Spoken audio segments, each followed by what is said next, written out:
Question number 1 0 1 2 ಮತ್ತು 3 ಅಂಕೆಗಳಿಂದ ರಚಿಸಬಹುದಾದ ಅತಿ ಚಿಕ್ಕ 4 ಅಂಕೆಗಳ ಸಮಸಂಖ್ಯೆ ಯಾವುದು? ಚಿಕ್ಕ ಸಂಖ್ಯೆಯನ್ನು ಮೊದಲು ಬರ್ಕೋಬೇಕು, ಆಮೇಲೆ ಸಮಸಂಖ್ಯೆಗೆ ಪ್ರಯತ್ನವನ್ನು ಮಾಡೋಣ ಅಂತ. ಚಿಕ್ಕ ಸಂಖ್ಯೆ ಬರೀಬೇಕು ಮೊದಲು. ಅಂದರೆ ಯಾವುದು? ಚಿಕ್ಕ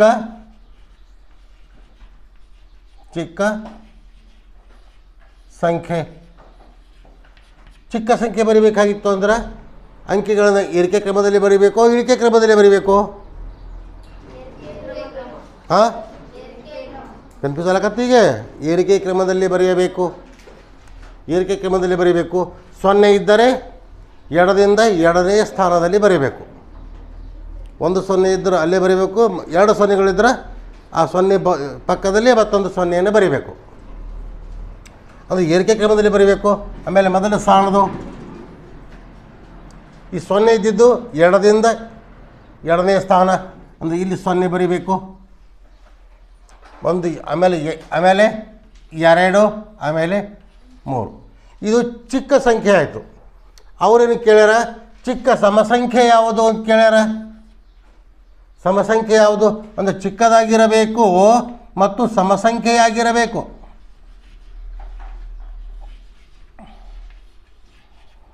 ಚಿಕ್ಕ ಸಮಸಂಖ್ಯೆ. ಚಿಕ್ಕ ಸಮಸಂಖ್ಯೆ ಅಂದರೆ ಯಾವುದು?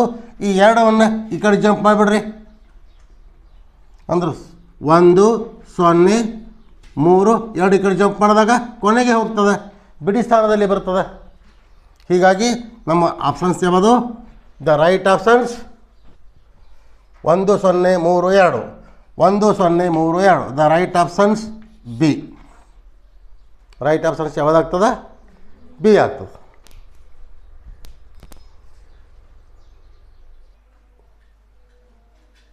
ನೋಡ್ರಿ ಈ ಪ್ರಶ್ನೆ ನೋಡ್ರಿ ಹೆಂಗದ. Question number 2. ಒಂದು ಆಯತಾಕಾರದ ಹೊಲದ ಅಗಲ ಉದ್ದದ 1/3 ಆ ಹೊಲದ ಸುತ್ತಳತೆ 240 ಮೀಟರ್ ಆದರೆ ಆ ಹೊಲದ ಉದ್ದದ ಅಳತೆ ಎಷ್ಟು? ಅಂದರೆ ಉದ್ದ ಮತ್ತು ಅಗಲಗಳು ನಿಖರವಾಗಿ ಕೊಟ್ಟೇ ಇಲ್ಲ ಅವರು. ಹೆಂಗೆ ಕೊಟ್ಟಾರ ಅವರು? ಇದು ಒಂದು ಆಯತ ಅಂತ ತಿಳ್ಕೊರಿದು. ಇದು ಒಂದು ಹೊಲ, ಇದು ಆಯತಾಕಾರದ ಒಂದು ಹೊಲ. ಇದು ಏನಿದು? ಆಯತಾಕಾರದ ಹೊಲ. ಇದು ಎಕ್ಸ್ ಅದಂತ ತಿಳ್ಕೊರಿ. ಇದು ಎಷ್ಟಿರ್ತದೆ? X into 1/3. ಅಂದ್ರೆ ಅಗಲ ಉದ್ದದ 1/3 ಉದ್ದ ಎಷ್ಟದ? ಅದರದ್ದು 1/3 ಇದು ಅದ. ಇದು ಎಷ್ಟದ ಗೊತ್ತಿಲ್ಲ. ಇದಕ್ಕಿಂತ ಇದು 1/3 ಜಾಸ್ತಿ ಅದ. ಅಂದರೆ ಜಾಸ್ತಿ ಅದಂದ್ರೆ ಸ್ವಲ್ಪ ಇದು ಬಾಹು ಸ್ವಲ್ಪ ದೊಡ್ಡದಿರ್ಬೇಕಾಗಿತ್ತಲ್ರಿ. ಅದು ದೊಡ್ಡದು ಸಣ್ಣದು ಅದು ವಿಚಾರ ಮಾಡೋಕ್ಕೆ ಹೋಗ್ಬೇಡ್ರಿ. ನಾವು ಲೆಕ್ಕಕ್ಕೆ ಅಷ್ಟೇ ವಿಚಾರ ಮಾಡೋಣ ಅಂತ. ಅಂದ್ರೆ ಆಯತದ ಸುತ್ತಳತೆ ಎಷ್ಟು? 240. ಅಂದ್ರೆ ಆಯತದ ಸುತ್ತಳತೆ ಈಕ್ವಲ್ ಟು 2 ದುಂಡು ಕೌಂಸ್ ಉದ್ದ ಪ್ಲಸ್ ಅಗಲ. ಆಯತದ ಸುತ್ತಳತೆ ಎಷ್ಟದ? 240 ಮೀಟರ್ ಅದ. 2 ಉದ್ದ ಎಷ್ಟದ? ಎಕ್ಸ್ ಅದ. ಪ್ಲಸ್ ಅಗಲ ಎಷ್ಟದ? X into 1/3. 1/3 ಅಂದ್ರೆ 240. ಅಂದರೆ ಸುತ್ತಳತೆಗೆ ಇದೆಲ್ಲವೂ ಈಕ್ವಲ್ ಆಯಿತು. ಅಂದರೆ 2 ದುಂಡು ಕೌಂಸ್ ಎಕ್ಸ್. ಇದು ಸ್ವಲ್ಪ ಸರಳೀಕರಿಸ್ಕೊಳ್ಳೋಮ. ಯಾಕಂದ್ರೆ ಇಲ್ಲಿ ಪ್ಲಸ್ ಅದಲ್ಲಿ ಇಂಟು ಅದ. ಬ್ರಕೆಟದಲ್ಲಿ ಮೊದಲು ಇಂಟುವನ್ನು ಬಿಡಿಸ್ಕೋಬೇಕು. ಎಕ್ಸ್ ಮೇಲದ ಕೆಳಗದ, ಅಂಶದಲ್ಲಿ ಅದು ಛೇದದಲ್ಲಿ ಅದು ಅಂಶದಲ್ಲಿ ಅದ. ಅಂದ್ರೆ ಎಕ್ಸ್ದಿಂದ ಏನು ಇರ್ಲಿಕ್ಕಂದ್ರೆ 1 ಇರ್ತದೆ. 1 x/3 ಇಷ್ಟಾಯಿತು. ಇನ್ನು 240 ಸುತ್ತಳತೆಗೆ ಏನೇನು ಈಕ್ವಲ್ ಆಯಿತು? 2 ದುಂಡು ಕೌಂಸ್ ಎಕ್ಸದ ಕೆಳಗೆ ಏನಿರ್ತದೆ? 1 ಇರ್ತದೆ. ಛೇದದಲ್ಲಿ ಏನಿರೋದು 1 ಇದ್ದೇ ಇರ್ತದೆ. ನಾವು ಈ ಸದ್ಯ ಇಲ್ಲಿ 2 ಭಿನ್ನ ರಾಶಿಗಳು ಬಂದು ಅಂದರೆ ಲಸ ತೆಗಿಲೇಬೇಕು. ನಮ್ಮಲ್ಲಿ ಲಸ ಎಷ್ಟು ಬಂತು? 3 ಬಂತು. ಇಲ್ಲಿ ಕೆಳಗೆ ಏನಿರ್ಕಂದ್ರೆ ಒಂದು ಇದ್ದೇ ಇರ್ತದೆ. ಈ ಒಂದರ ಬಗ್ಗೆ ಒಳಗೆ ಮೂರು ಆದನಿಲ್ಲೋ ಆದ. ಎಷ್ಟಲೇ ಅದ? ಮೂರಲೇ ಅದ. ಮೂರು ಮಗ್ಗಿ ಒಳಗೆ ಮೂರು ಆದನಿಲ್ಲೋ ಆದ. ಎಷ್ಟಲೇ ಅದ? ಒಂದಲೇ ಅದ. ಅಂದ್ರೆ 3 ಮತ್ತು 1 ಎಲ್ಲಿ ಬಂತು? ಎಕ್ಸ್ದ ಹಿಂದಗಡೆ ಒಂದಿರ್ತದಲ್ಲ, 1 ಎಕ್ಸ್ ಅಂದ್ರೆ ಒಂದೇ, ಎಕ್ಸ್ ಅಂದ್ರೆ ಒಂದೇ ಅಲ್ಲ. ಅಂದ್ರೆ 3 ಒಂದಲೇ 3 ಎಕ್ಸ್ ಚಿಹ್ನೆ ಪ್ಲಸ್ ಎಕ್ಸ್ದಿಂದ ಏನಕ್ಕೆ ಒಂದಿರ್ತದೆ? 1 ಒಂದಲೇ 1 ಎಕ್ಸ್ ಅಂದರೆ 1 ಎಕ್ಸ್ ಆಯಿತು. ಹೌದಲ್ಲ? Bracket complete. ಇನ್ನು ನೆಕ್ಸ್ಟ್ ಏನು ಬಂತು? ಮುಂದಿನ ಸ್ಟೆಪ್ಪ 240 ಈಕ್ವಲ್ ಟು 2 ದುಂಡು ಕೌಸ್ 3 ಎಕ್ಸ್ 1 ಎಕ್ಸ್. ಎಷ್ಟು ಎಕ್ಸ್? ಯಾಕಂದರೆ ಇಲ್ಲಿ ಹಿಂದೆ ಪ್ಲಸ್ ಅದ, ಪ್ಲಸ್ ಇಂಟು ಪ್ಲಸ್ ಆಗ್ತದೆ. ಪ್ಲಸ್ ಅಂದರೆ ಕೂಡಿಸಬೇಕು. ಹೌದಲ್ಲ? ಅಂದರೆ 3 ಎಕ್ಸನ್ನು 1 ಎಕ್ಸ್ ಎಷ್ಟು ಎಕ್ಸ್? 4 ಎಕ್ಸ್ ಅಪಾನ್ 3ಕ್ಕೆ 3 ಇಷ್ಟು ಉಳಿತು. ಹೌದಲ್ಲ? ಇದು ಯಾವ ರೂಪದಲ್ಲಿ ಬಂತು ನೋಡಿ, ಇನ್ನೊಂದು ಸ್ವಲ್ಪ ಕ್ಲಿಯರಾಗಿ ಬರಿತೀನಿ. 240 ಇಂಟು 2 ಇಂಟು 4 ಎಕ್ಸ್ ಅಪಾನ್ 3 ಇಷ್ಟಾಯಿತು. ಈ 3 ಅನ್ನೋದು ಭಾಗಾಕಾರದಲ್ಲಿ ಅದಲ್ಲ, ಈ ಕಡೆ ಬರುವಾಗ ಏನಾಗ್ತದೆ? ಗುಣಾಕಾರ ಆಗ್ತದೆ. ಅಂದರೆ 240 ಇಂಟು 3 ಅಲ್ಲೇನು ಉಳಿತು? 2 ಇಂಟು 4 ಎಕ್ಸ್ ಉಳಿತು. ಇನ್ನು 240 ಇಂಟು 3 ಅದಲ್ಲ, ಗುಣಾಕಾರ ಮಾಡಿರಿ. 24 ಮೂರಲೇ 24 ಮೂರಲೇ 70 0ಕ್ಕೆ 0 ಹೌದೇನಲ್ಲ?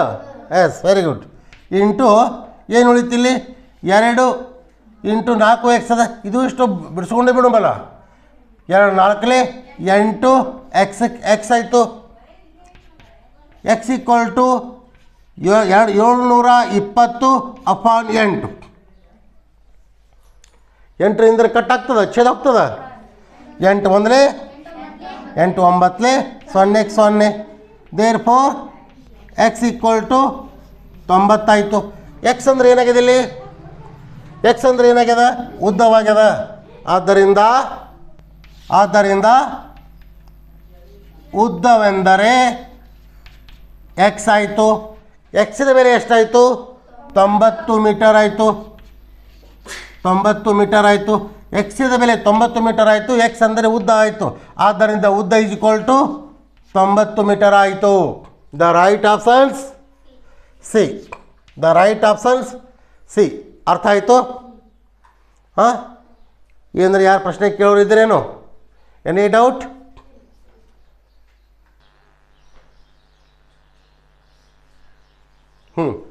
Question number 3. 2 ಸಂಖ್ಯೆಗಳ ವ್ಯತ್ಯಾಸ 8 ಮತ್ತು ಅವುಗಳ ಅನುಪಾತ 5:1. ಅವುಗಳಲ್ಲಿ ಚಿಕ್ಕ ಸಂಖ್ಯೆ ಯಾವುದು ಅಂತ ಕೇಳ್ತಾರೆ. ನಾವೇನು ಮಾಡಬೇಕು ಇಲ್ಲಿ? ಮೊಟ್ಟ ಮೊದಲು ಅನುಪಾತಗಳ ವ್ಯತ್ಯಾಸವನ್ನು ತಗೊಂಡ್ಬಿಡಬೇಕು. ಅಂದರೆ 5 - 1 ಈಕ್ವಲ್ ಟು ಎಷ್ಟು? 4 ಆಯಿತು. ಹೌದಾ? 4 ಆಯ್ತಲ್ಲ? 4ಕ್ಕೆ ಯಾವ ಸಣ್ಣದು ಯಾವ ದೊಡ್ಡದು? ಅಂದರೆ 4ಕ್ಕೆ ಚಿಕ್ಕ ಸಂಖ್ಯೆ ಯಾವ್ದಾಗ್ತದೆ? 4ಕ್ಕೆ ಚಿಕ್ಕ ಸಂಖ್ಯೆ ಯಾವ್ದಾಗ್ತದೆ? ಇವೆರಡರಲ್ಲಿ ಒಂದು ಚಿಕ್ಕ ಸಂಖ್ಯೆ ಆಯಿತು. ಚಿಕ್ಕ ಸಂಖ್ಯೆ ಆಯಿತು. 4ಕ್ಕೆ ಒಂದು ಚಿಕ್ಕ ಸಂಖ್ಯೆ ಆಯಿತು. 5 ಏನಾಯಿತು? ದೊಡ್ಡ ಸಂಖ್ಯೆ ಆಯಿತು. ಹೌದಲ್ಲ? ಅವ್ರು ಚಿಕ್ಕ ಸಂಖ್ಯೆ ಕೇಳ್ಯಾರ. ಅವರು ನೋಡಲಿ, ಚಿಕ್ಕ ಸಂಖ್ಯೆ ಕೇಳ್ಯಾರ. ದೊಡ್ಡ ಸಂಖ್ಯೆ ತಂದಾಗ ನಾವು ಏನು ಮಾಡ್ತಿದ್ದೀವಿ? 4ಕ್ಕೆ 5 ಅಂತ ಹಾಕ್ತಿದ್ದೀವಿ. ಹೌದಲ್ಲ? ಅವುಗಳ ವ್ಯತ್ಯಾಸ ಎಷ್ಟು? ಹಾಗಾದರೆ 8ಕ್ಕೆ ಎಷ್ಟು ಎಂದರೆ 8 ಇಂಟು 1 ಅಪಾನ್ 4. 4 ಒಂದಲೇ 4 ಎರಡಲೇ is equal to 2. The right options B. Right options B. ಅರ್ಥ ಆಯಿತು? ಹಾಂ.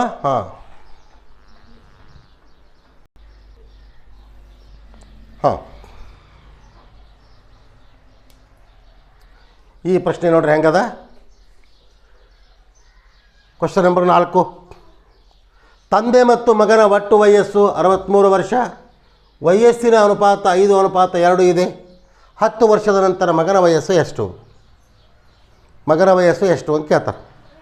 ಅಂದ್ರೆ ನೋಡಿರಿ, ಮೊದಲು ರೀತಿ ಒಂದು ಅಂದ್ರೆ ಇಲ್ಲಿ ಎರಡು ರೀತಿ ನಾನು ಲೆಕ್ಕವನ್ನು ಬಿಡಿಸ್ತೀನಿ. ಮೊದಲು ರೀತಿ ಒಂದು ನೋಡಿರಿ, ಇಲ್ಲಿ 5x plus 2x equal to ಎಷ್ಟು? 63. 5x 2x 7x equal to 63. x equal to 63 upon 7. 7 ಒಂದಲೇ 7 9 ಈಕ್ವಲ್ ಟು 9. ಆದ್ದರಿಂದ x ಈಕ್ವಲ್ ಟು 9 ಆಯಿತು. ಇದರಲ್ಲಿ ಮೊದಲು ತಂದೆ ಅದ, ಆಮೇಲೆ ಮಗ ಕೊಟ್ಟಾರ. ಅಂದ್ರೆ ತಂದೆ ಅಂದರೆ ಯಾರಾದ್ರೆ ಇಲ್ಲಿ 5ಕ್ಕೆ ಸಂಬಂಧಪಡ್ತು, ಮಗ ಅಂದರೆ ಎಷ್ಟು ಬಂತು? 2ಕ್ಕೆ ಸಂಬಂಧಪಡ್ತು. ಅಂದ್ರೆ ಅವ್ರೇನು ಕೇಳ್ಯಾರ? ಮಗನ ವಯಸ್ಸು ಅಂತ ಕೇಳ್ಯಾರ. ಮಗನ ವಯಸ್ಸು ಅಂದ್ರೆ ಏನಾಯ್ತು? ಇಲ್ಲಿ 2x ಆಯಿತು. 2x ಅಂದ್ರೆ 2 ಇಂಟು 9 ಆಯಿತು. 2 9 18 ಆಯಿತು. 18 ವರ್ಷ ಆಯಿತು. ಅವ್ರೇನಂತಾರ? 10 ವರ್ಷದ ನಂತರ ಅಂದಾರ. ಅದಕ್ಕೆ ನಾವೇನು ಮಾಡಬೇಕು? ಈಕ್ವಲ್ ಟು 18 ಪ್ಲಸ್ 10 ಎಷ್ಟಾಯಿತು? 28 ವರ್ಷ. ಇದು ನಮ್ಮ ಆನ್ಸರ್. ದ ರೈಟ್ ಆಪ್ಷನ್ಸ್ ಎಷ್ಟು? ಡಿ. Right options D. ಅರ್ಥ ಆಯಿತು? ಇನ್ನು ರೀತಿ 2,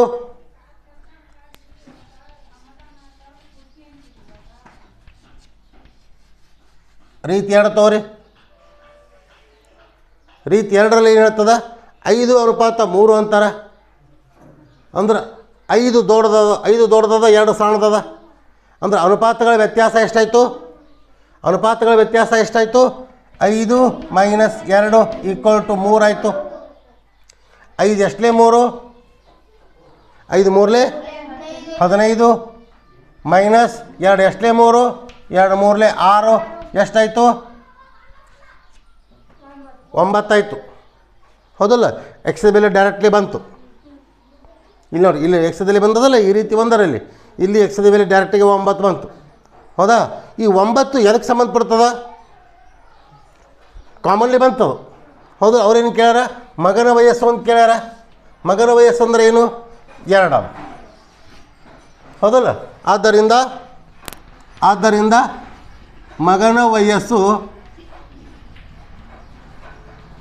9 ಇಂಟು 2 ಈಕ್ವಲ್ ಟು 9 18 ಆಯಿತು. 10 ವರ್ಷದ ನಂತರ ಅಂತಾರೆ. ಅಂದ್ರೆ 10 ವರ್ಷದ ನಂತರ ಅಂದ್ರೆ 18 ಪ್ಲಸ್ 10 ಈಕ್ವಲ್ ಟು 28 ವರ್ಷ. ರೀತಿ 2. ರೈಟ್ ಆಪ್ಷನ್ಸ್ ಡಿ ಆಗ್ತದೆ. ರೈಟ್ ಆಪ್ಷನ್ಸ್ ಡಿ ಆಗಿ. ರೀತಿ 2 ನೀವು ಬೇಕಾದಂಗೆ ಬಿಡಿಸ್ಬೋದು. ರೀತಿ 2ರಂಗೆ ನೀವು ಫಾಲೋ ಮಾಡ್ಕೊತ ಹೋದ್ರಿಂದ ಬಾಯ್ಪಾಟ್ಲೆ ಹೇಳ್ಬೋದು, ಕಂಠಪಾಠ. ನಾವು ಕ್ವಶನ್ ಬರಿತಿರ್ತೀರಿ, ನೀವು ಆನ್ಸರ್ವನ್ನು ಕೊಡ್ಬೋದು. ಆದರೆ ನಿಜವಾಗಲೂ ಪದ್ಧತಿ ಬಿಡಿಸಿ ತೋರಿಸು ಅಂದ್ರೆ ರೀತಿ 1ರಂಗೆ ಬಿಡಿಸಬೇಕು. ರೀತಿ 1ರಂಗೆ ಬಿಡಿಸಬೇಕು. ಎಕ್ಸಾಮ್ದಲ್ಲಿ OMR ಸೀಟ್ ತುಂಬುವಾಗ ಟೈಮ್ ಇರೋದಿಲ್ಲಲ್ಲ, ಅವಾಗ ಇಷ್ಟೆಲ್ಲ ಬಿಡಿಸ್ಕೋತ ಹೋಗೋದು ಲೇಟ್ ಆಗ್ತದ ಅನ್ನಂಗಿತ್ತು ಅಂದರೆ ಈ ರೀತಿ 2ವನ್ನು ಫಾಲೋ ಮಾಡಬೇಕು.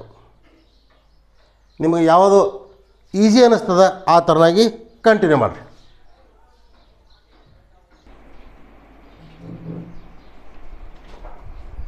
ನೋಡ್ರಿ ಪ್ರಶ್ನೆ ನೋಡ್ರಿ.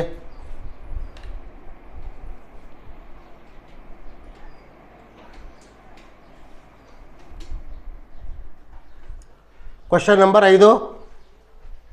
180 ಮೀಟರ್ ಉದ್ದದ ರೈಲು 6 ಸೆಕೆಂಡುಗಳಲ್ಲಿ ರೈಲ್ವೆ ಪ್ಲಾಟ್ಫಾರ್ಮ್ನಲ್ಲಿ ನಿಂತ ವ್ಯಕ್ತಿಯನ್ನು ದಾಟುತ್ತದೆ. ಹಾಗಾದರೆ ಆ ರೈಲಿನ ವೇಗವೆಷ್ಟು ಅಂತ ಕೇಳ್ತಾರೆ. ಆಪ್ಷನ್ಸ್ ನೋಡ್ರಿ. 108 ಕಿಲೋಮೀಟರ್ ಪ್ರತಿ ಗಂಟೆಗೆ, 90 ಕಿಲೋಮೀಟರ್ ಪ್ರತಿ ಗಂಟೆಗೆ, 120 ಕಿಲೋಮೀಟರ್ ಪ್ರತಿ ಗಂಟೆಗೆ. ಆಪ್ಷನ್ಸ್ ಡಿ ಯಾವುದು ಅಲ್ಲ ಅಂತ ಅದು. ಹೌದಾ? ಅಂದ್ರೆ ಏನಪ್ಪ ಇಲ್ಲಿ ವೇಗವನ್ನು ಕಂಡುಹಿಡಿಬೇಕಾಗ್ಯದ. ವೇಗ ಈಕ್ವಲ್ ಟು ದೂರ ಅಪಾನ್ ಕಾಲ. ದೂರ ಎಷ್ಟದ? ರೈಲಿನ ಉದ್ದವೇ ದೂರ ಆಯಿತು. ಅಂದರೆ 108 ಅಪಾನ್ ಕಾಲ ಎಷ್ಟದ? 6 ಸೆಕೆಂಡ್ ಅದು. ಅಂದರೆ ಇದು ಮೀಟರ್ ಆಯಿತು, ಇದು ಮೀಟರ್ ಆಯಿತು, ಇದು ಸೆಕೆಂಡ್ ಆಯಿತು. 180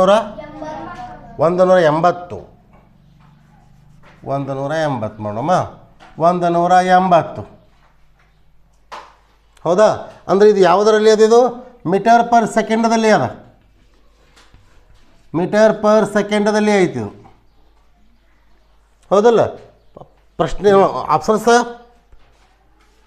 ಕಿಲೋಮೀಟರ್ ಪ್ರತಿ ಗಂಟೆಗೆ ಏನು ಕೊಟ್ಟಾರ ಅಂದರೆ ಮೀಟರ್ ಪರ್ ಸೆಕೆಂಡವನ್ನು ಕಿಲೋಮೀಟರ್ ಪರ್ ಗಮದಲ್ಲಿ ಬರೆಯಬೇಕಾದರೆ 18 ಗುಣಿಸಬೇಕು. ಅಂದರೆ ಇದಕ್ಕೆ ನಾವು 18 ಗುಣಿಸಬೇಕು. ಅಂದರೆ 180/6 ಇಂಟು 18 ಗುಣಿಸಿದಾಗ ಏನಾಗ್ತದೆ? ಕಿಲೋಮೀಟರ್ ಪರ್ ಗಮ್ ಆಯಿತು. ಕಿಲೋಮೀಟರ್ ಪ್ರತಿ ಗಂಟೆಗೆ ಬಂತು. ಇದನ್ನು ಸರಳೀಕರಿಸ್ಕೊಂಡಾಗ ಛೇದ ಹೋಗ್ತದೆ ನೋಡ್ರಿ, ಛೇದ ಹೊಡ್ರಿ ಪಟ್ ಪಟ್ ಪಟ್ ಹೊಡ್ರಿ. 6 1 6 3 5 1 5 3 5 6 ಅಂದರೆ 36 3 108 ಕಿಲೋಮೀಟರ್ ಪ್ರತಿ ಗಂಟೆಗೆ. ಇದು ನಮ್ಮ ಆನ್ಸರ್ ಆಯಿತು. ಅದು ಎಲ್ಲ ನೋಡಿ ಆಪ್ಷನ್ಸ್ ಯಾವುದು? The right options A. The right options A. ಅರ್ಥ ಆಯಿತು?